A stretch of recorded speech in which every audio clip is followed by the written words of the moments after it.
নমস্কার বন্ধুরা, আজকে আমরা কেক ফর্মুলা কিভাবে ব্যবহার করতে হয় সেটা দেখে নেব একটা ছোট্ট গেটার মধ্যে। তো চলুন। তো ইজ ইকুয়াল টু কেক, প্রথমে আছে অ্যারে। তো আমি ডেটা সিলেক্ট করে নেব,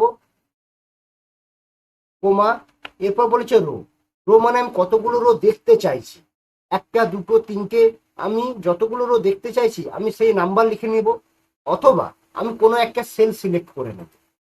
এরপর ব্যাকে ক্লোজ, এন্টার দেওয়া। এরপর আমি যে সেল সিলেক্ট করে নিয়েছি সেই সেলে আমি 3 লিখে এন্টার দেওয়া আছে। দেখুন, আমার তিনটে রোয়ে যা ডেটা আছে এখানে কিন্তু চলে এসেছে।